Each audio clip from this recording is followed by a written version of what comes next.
आइए दोस्तों, प्रकाश knowledge solution channel पर आपका स्वागत करते हैं। इसमें कक्षा 10 प्रश्नावली 14.1 का तीसरा क्वेश्चन देखेंगे। निम्नलिखित बटन एक मोहल्ले के बच्चे के दैनिक जेब खर्च को दर्शाता है। माध्य जेब खर्च 18 रुपया है और लुप्त बराबरता ज्ञात कीजिए। यानी जो एफ का मान है वो ज्ञात करना है। यहाँ दैनिक जेब भत्ता दिया गया है। यहाँ पर देख लीजिए 11 से 13, 13 से 15, 15 से 17, 17 से 19, 19 से 21, 21 से 23, 23 से 25।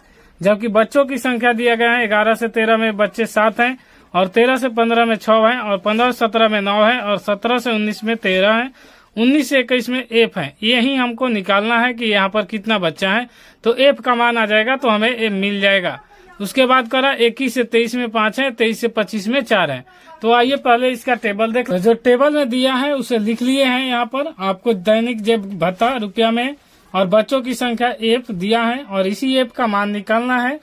और एक्स का मान निकालने के लिए आपको पता है कि उच्च सीमा और एक्स कहलाता है वर्ग चिन्ह। तो यहाँ पर वर्ग चिन्ह है तो वर्ग चिन्ह निकालने के लिए ऊपरी सीमा प्लस निचली सीमा बटा में 2 करते हैं तो हमें एक्स का पहला मान मिल जाएगा। तो देखिए यहाँ पर वर्ग चिन्ह निकालना हो यानी वर्ग चिन्ह का मतलब होता है एक्स। यहाँ पर वर्ग चिन्ह एक्स को सूचित करते हैं और यहाँ पर ऊपरी सीमा प्लस निचली सीमा दोनों सीमा लिख कर बटा में 2 किया जाता है तो वो आंसर आ जाता है वर्ग चिन्ह का पहला।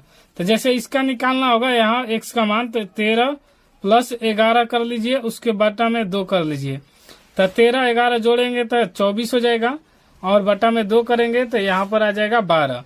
तो यहाँ पर हम लिख लेंगे क्या 12। तो यहाँ पर फर्स्ट मान हमें मिल गया 12। इसका आप सब ऐसे ही क्रम से निकाल सकते हैं। 15 13 जोड़ेंगे, उसके बाद ये 15 और 13 को जोड़ेंगे तो 28 आएगा। 28 को 2 से भागा देंगे तो यहाँ पर हो जाएगा 14। तो यहाँ पर लिख लेंगे 14। फिर उसी प्रकार यहाँ पर भी 15 और 17 को जोड़ेंगे तो 32 और 32 को 2 से भागा देंगे तो 16 हो जाएगा।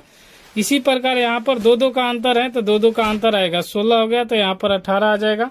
फिर 18 हो गया तो यहाँ पर 20 आ जाएगा और यहाँ पर 20 के आगे 2 जोड़ेंगे तो 22 आ जाएगा और यहाँ पर है तो 22 के आगे 24 आ जाएगा। ये हो जाएगा आपका वर्ग चिन्ह यानी एक्स का मान आ जाएगा। जब एफ गुने एक्स का मान निकालना हो तो ये दोनों को गुना करेंगे तो 12 84 होता है, यहाँ पर लिख लेंगे। उसी प्रकार 14 छक होता है तो 84 हो जाएगा और यहाँ पर हो जाएगा 16 9 तो 16 9 44 से होता है। उसी प्रकार 18 13 से गुना कर लेंगे तो 18 13 से गुना करके यहाँ पर दिखा दे रहे हैं आपको। 18 और 13 से गुना करेंगे तो 18 3 54 और एक बार में गुना करेंगे तो 18 तो 4 और 8 5 13 के 3 1 1 2 यानी आ गया यहाँ पर 234। तो यहाँ पर लिख लेंगे 234। तो यहाँ पर 234 को लिख लेंगे। उसके बाद यहाँ पर 20 से एफ से गुना होगा तो 20 एफ होगा। यहाँ 22 5 गुना होगा तो 110 होगा और यहाँ पर 24 चौका होगा तो ये 96 हो जाएगा। अब यहाँ पर हमने पूरा काम कर लिया और जब भी जोड़ना हो तो अचर और चर राशि को एक साथ यानी 7 संख्या जो है संख्या को संख्या के साथ एबीसीडी का अक्षर हो तो एबीसीडी के अक्षर के साथ जोड़ा जाएगा, घटाया जाएगा। जो भी करना हो उसी के साथ किया जाता है। तो यहाँ पर देखिए 7 6 13 और 13 और 7 20 2 22 हो जाएगा। 22 3 25 और 25 और 10 35, 35 और 5 40 हो जाएगा और 40 और 4 44। तो यहाँ पर लिख लेंगे 44 और यहाँ पर एफ है तो प्लस में इसे एफ लिख लेंगे। इसी प्रकार इसको भी जोड़ेंगे, इसको अलग से लिख लेंगे। तो इसको जोड़ लेते हैं तो 4 4 8 4 3 12 4 4 16 और 16 0 जोड़ेंगे तो 16 होगा और 16 और 6 22 हो जाएगा। तो 22 के यहाँ पर 2 लिखेंगे। उसके बाद यहाँ पर हासिल 2 हो गया तो 8 और 2 10 और 10 8 18 18 4 22 3 25 25 और 1 26 और 26 और 9 35 35 के 5 हासिल हो जाएगा 3।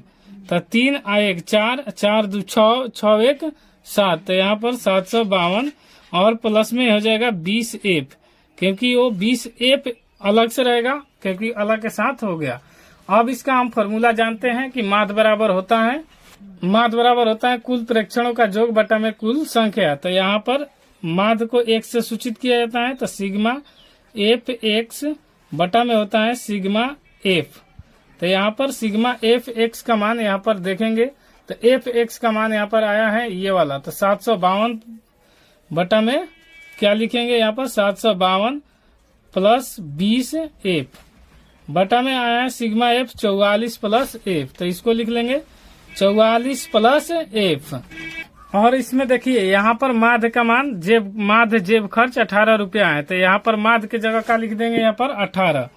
अब माध्य की जगह 18 लिख दिए तो अब जानते हैं यहाँ पर क्रॉस मल्टीप्लिकेशन तिरछा तिरछी गुना हो जाएगा जब यहाँ से एफ का मान आ जाएगा।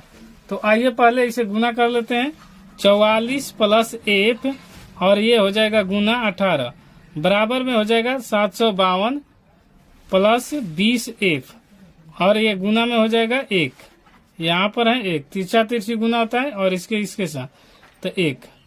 अब उसके बाद हल कर लेते हैं।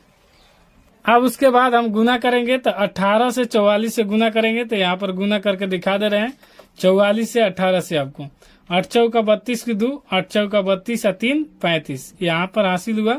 फिर 44 से 1 से गुना करेंगे तो 44 ही होगा। तो अब यहाँ पर इसको जोड़ देंगे तो 2 और 5 4 9 और यहाँ पर 4 3 7, तो यहाँ पर 792 हो जाएगा। फिर 18 से एफ ले गुना करेंगे तो 18 एफ हो जाएगा। उसके बाद यहाँ पर 752 से 1 ले करेंगे तो 752 होगा और ये 20 एफ हो जाएगा। फिर हम ABCD जो दिया है इसको एक तरफ करेंगे तो यहाँ पर 792 और ये प्लस में है तो इस तरफ आके माइनस में 752 और यहाँ पर हो जाएगा 20। उसके बाद यहाँ पर 20 एफ हो जाएगा। यहाँ पर ये 18 एफ है तो इस तरफ जाके प्लस में है तो माइनस 18 एफ कर लेंगे। उसके बाद इसको घटाएंगे तो 2 से 2 घटेगा 0, 9 में से 5 घटेगा 4 और यहाँ पर 20 में से 18 घटेगा तो 2 एफ हो जाएगा। और ये एफ का मान यहाँ से निकालना होगा तो ये गुना में है तो इस तरफ आके भागा में तो 40 बटा 2 बराबर एफ और 2 से भागा देंगे तो 2 ले कट जाएगा 20 बार में, तो एफ का मान हमें आ गया 20। और यही एफ का मान इस तरफ से इस तरफ लिख सकते हैं, कोई दिक्कत नहीं है। एफ का मान 20 और यही हमें पूछा गया था कि आप बारंबारता का मान बता दीजिए, तो यहाँ पर एफ हो जाएगा 19 से 21 के बीच में 20 लड़के थे। तो लिख लेते हैं नीचे यहाँ पर, तो लिख लिए लुप्त बारंबारता हो जाएगा 20 और यही हमारा आंसर हो जाएगा। दोस्तों वीडियो पसंद आए तो लाइक शेयर सब्सक्राइब जरूर कर लीजिए। कोई दिक्कत होता है तो कमेंट बॉक्स खुला रहता है, कमेंट जरूर कीजिए। मिलते हैं नेक्स्ट वीडियो में, तब तक के लिए जय हिंद। आप इसका स्क्रीनशॉट भी ले सकते हैं, कोई दिक्कत होता है तो।